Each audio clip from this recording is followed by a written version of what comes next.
Assalamualaikum warahmatullahi wabarakatuh. Salam sejahtera, Om Swastiastu, Namo Buddhaya, Salam Kebajikan. Perkenalkan, saya Zulkifli Adam.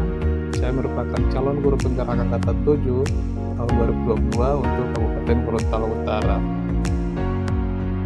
Orang Indonesia mana yang tidak kenal dengan semboyan Tutwuri Handayani? Ya, semboyan itu merupakan semboyan dari Ki Hajar Dewantara, seorang tokoh besar bangsa, bangsawan, aktivis pergerakan kemerdekaan Indonesia, dan pelopor pendidikan bagi kaum pribumi dari zaman penjajahan Belanda. Atas jasa-jasanya dalam mengembangkan pendidikan di Indonesia, Ki Hajar Dewantara dianugerahi sebagai Bapak Pendidikan Nasional oleh Presiden Soekarno. Tanggal kelahirannya sekarang diperingati sebagai Hari Pendidikan Nasional. Menariknya, buku karangan Ki Hajar Dewantara menjadi salah satu referensi di Finlandia, yang merupakan negara dengan sistem pendidikan terbaik di dunia.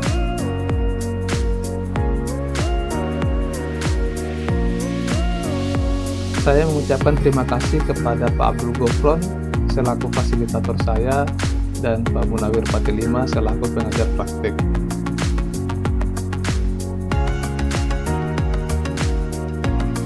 Prinsip pendidikan Ki Hajar Dewantara itu berdasarkan pada asas trikon, yaitu kontinu, di mana pengembangan pendidikan di sekolah atau kelas harus terus-menerus dan berkesinambungan dengan perencanaan yang baik. Di sisi lain, pendidikan juga dapat dikembangkan sesuai dengan perkembangan zaman. Yang kedua yaitu konvergen.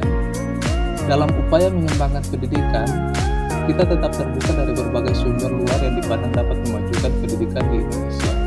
Konvergensi dilakukan dengan memilih dan memilah metode yang sesuai dengan kepribadian Pancasila.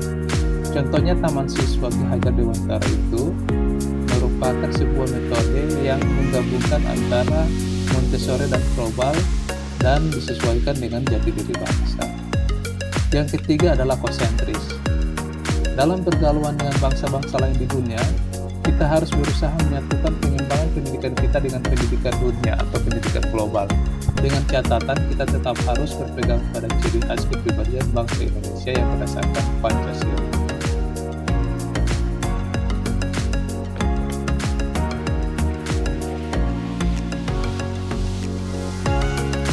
Konsep belajar yang diusung oleh Ki Hajar Dewantara memiliki 5 asas antara lain: asas kemerdekaan, asas kodrat alam, asas kebudayaan, asas kebangsaan, dan asas kemanusiaan. Berdasarkan kelima asas tersebut disimpulkan bahwa belajar menurut Ki Hajar Dewantara harus dilandasi dengan kemampuan pribadi sesuai dengan kodrat, tidak bertentangan dengan budaya, toleransi, dan menjaga hak-hak orang lain. Kemerdekaan atau kemampuan pribadi bertujuan agar peserta didik dapat leluasa mengembangkan cipta, rasa, dan karsa dalam proses belajar. Kodrat alam bertujuan agar peserta didik tidak melalaikan kewajibannya, baik kewajiban terhadap Tuhan, lingkungan, masyarakat, maupun diri sendiri. Belajar juga harus sesuai dengan budaya tempat agar hasil belajar bisa diterima di lingkungan tempat tinggal. Belajar juga harus sesuai dengan kebangsaan karena peserta didik akan hidup dan berinteraksi dengan masyarakat luas. Peserta didik juga dituntut untuk tidak melanggar dasar hak asasi manusia. Menurut Ki Hajar Dewantara, pendidikan bertujuan untuk menuntun segala kodrat yang ada pada anak agar mereka dapat mencapai keselamatan dan kebahagiaan yang setinggi-tingginya, baik sebagai manusia maupun sebagai masyarakat. Untuk itu, pendidik itu hanya dapat menuntun tumbuh kekuatan kodrat anak agar dapat memperbaiki lakunya dan tumbuhnya kekuatan kodrat pada anak.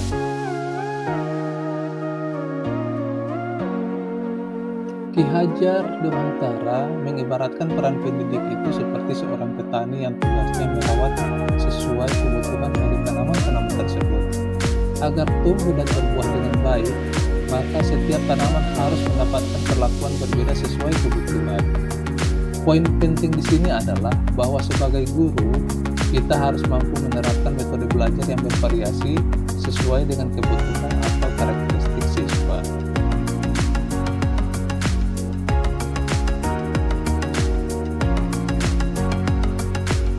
Ki Hajar Dewantara juga mengingatkan para guru untuk tetap terbuka dan mengikuti perkembangan zaman. Namun, tetap harus selektif karena tidak semua yang baru itu baik. Indonesia juga memiliki potensi-potensi sosio-kultural yang dapat dijadikan sebagai sumber belajar siswa, contohnya melalui adat istiadat maupun permainan tradisional.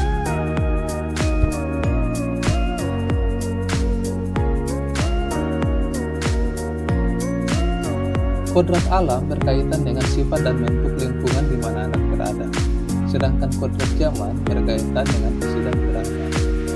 Kodrat zaman bisa diartikan bahwa kita sebagai guru harus membekali keterampilan siswa-siswa zamannya agar mereka bisa hidup, berkarya, dan menyesuaikan diri.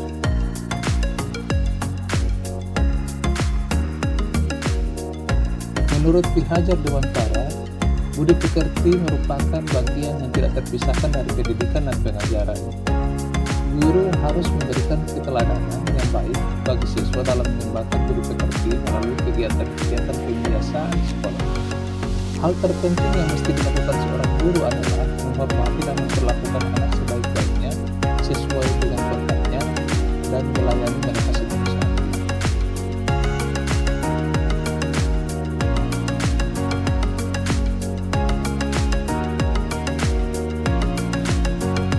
Salah satu semboyan dari Ki Hajar Dewantara yang terkenal adalah Ingar Susungkulodo Ing Maju Mangunkuaso dan Tuturi Handayani.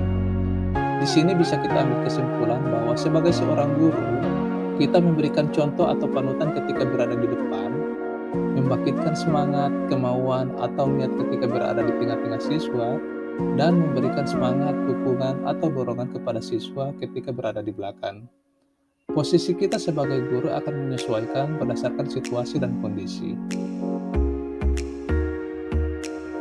Dari sini kita bisa mengambil garis besar kesimpulan bahwa filosofi pendidikan Ki Hajar Dewantara yaitu pendidikan dan kebudayaan merupakan suatu kesatuan yang tidak dapat dipisahkan.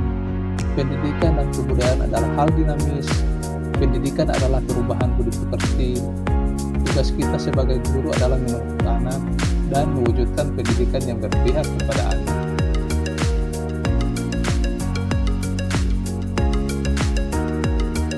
Implementasi filosofi Ki Hajar Dewantara di sekolah saya itu yang pertama, dengan menuntun dan mengarahkan bakat dan minat siswa melalui kegiatan ekstrakurikuler seperti kesenian, olahraga, sains, dan lain-lain.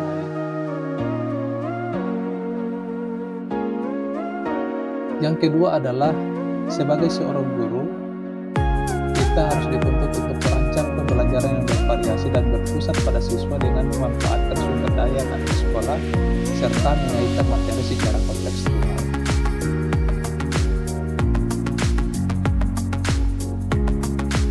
Implementasi yang ketiga itu kita harus mematrikan ke dalam diri kita bahwa kita sebagai guru bukan hanya mentransfer ilmu, namun juga mentransfer nilai-nilai budi pekerti atau value dalam keteladanan kepada siswa seperti kedisiplinan, bergotong royong, religius, santun, rendah hati, dan pribadi yang terus belajar.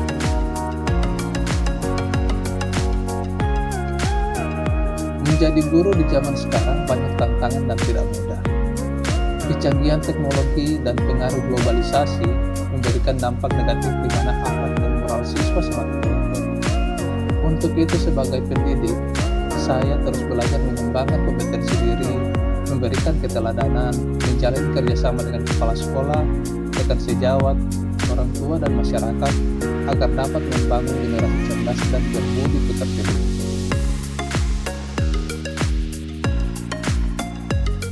Demikian refleksi pemikiran filosofis Ki Hajar Dewantara. Wassalamualaikum warahmatullahi wabarakatuh.